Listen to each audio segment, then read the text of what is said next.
Cheikh Atab Mané, enseignant-chercheur à l'Université du Sine Saloum El Hadji Ibrahima Niass, donc spécialiste en mécanisation agricole. Alors, mes champs d'action de recherche portent sur l'optimisation de la puissance nécessaire sur l'ensemble tracteur-outil dans une perspective de transition agroécologique.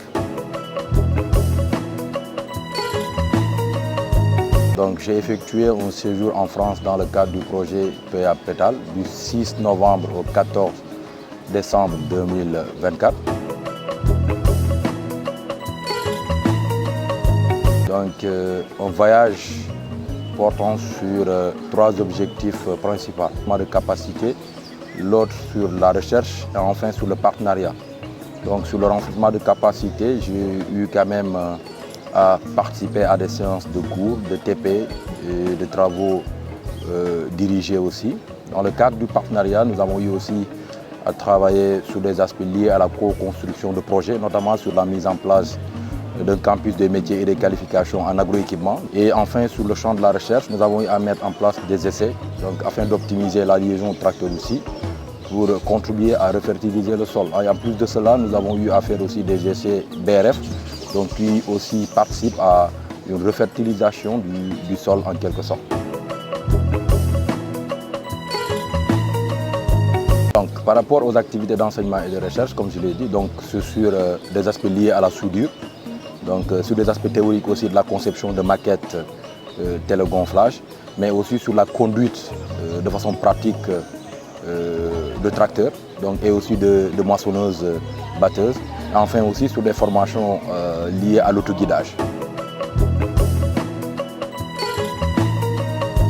Oui, nous avons expérimenté ce qu'on appelle le BRF, c'est le bois rémanal fragmenté, donc qui est en effet une méthode qui consiste à apporter du bois fragmenté au niveau d'une parcelle, dont l'avantage, par exemple, c'est de pouvoir activer ou améliorer l'activité biologique, mais aussi fertiliser le sol en quelque sorte, tout en réduisant aussi l'évapotranspiration ou l'évaporation en quelque sorte de l'eau.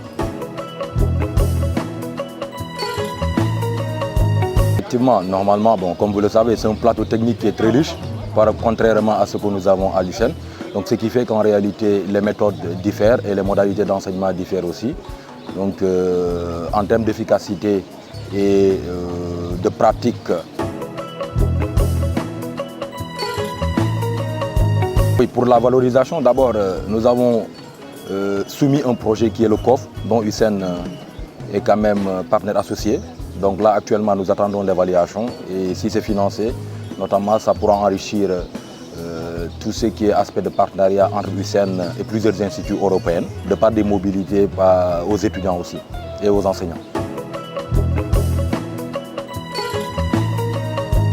Oui, nous avons entrepris des actions concrètes, notamment sur la co-construction de projets, donc de projets qui est déjà soumis, mais aussi d'autres éléments sur l'analyse quand même échantillon qu'on a eu à faire dans le cadre du BRF aussi. Donc on veut déployer de façon concrète au niveau du bassin arachidier.